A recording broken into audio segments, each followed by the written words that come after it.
Are you sitting comfortably? Are you sitting comfortably? Are you sitting comfortably? Then I'll begin. And now for something completely different.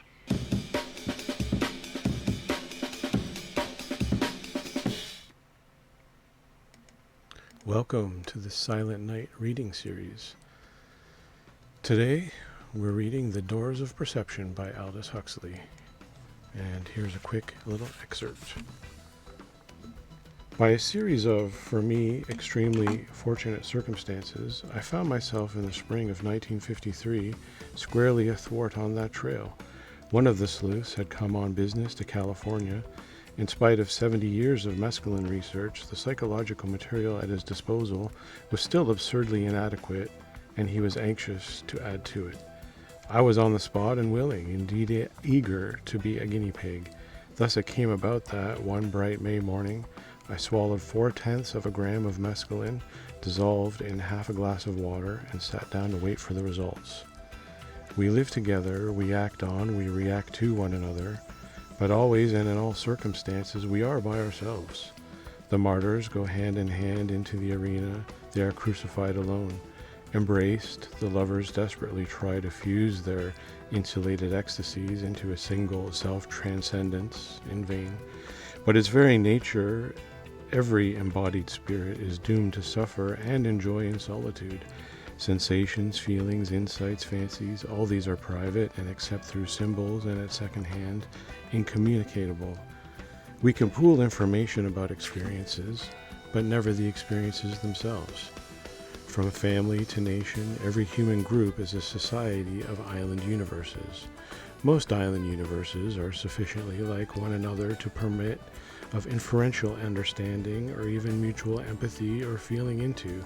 Thus, remembering our own bereavements and humiliations, we can condole with others in analogous circumstances. We can put ourselves, always of course in a slightly Pickwickian sense, in their places. But in certain cases, communication between universes is incomplete or even non-existent.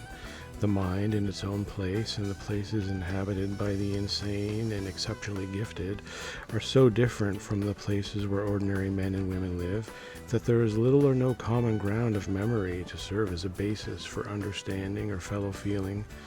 Words are uttered but fail to enlighten. The things and events to which the symbols refer belong to mutually exclusive realms of experience. To see ourselves as others see us is a most salutary gift. Hardly less important is the capacity to see others as they see themselves.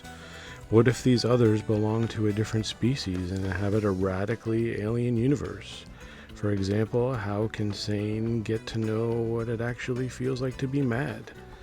Or short of being born again as a visionary, a medium, or a musical genius, how can we ever visit the worlds which to Blake, to Swedenborg, to Johann Sebastian Bach were home? How can a man at the extreme limits of ectomorphy and cerebratonia ever put himself in the place of one of the limits of endomorphy and viscerotonia, or except within circumscribed areas share the feelings of one who stands at the limits of mesomorphy and somatotonia?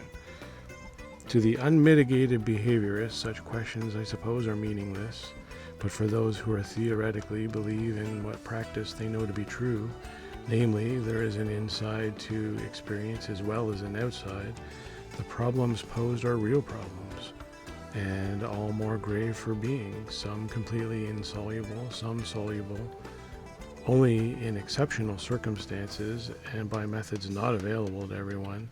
Thus it seems virtually certain that I shall never know what it feels like to be Sir John Falstaff or Joe Louis. On the other hand, it had always seemed to me possible that through hypnosis, for example, or auto-hypnosis by means of systematic meditation, or else by taking the appropriate drug, I might so change my ordinary mode of consciousness as to be able to know from the inside what the visionary, the medium, even the mystic we're talking about. Whew, how about that, folks? That's some heady material there, and I don't know, what do you think? I'm happy to dig right into it. That's just a quick excerpt. see how this works, test the settings. Is this something you would want to hear more of? Maybe this is great fodder to help put you to sleep. Whatever works, let me know in the comments. Thanks.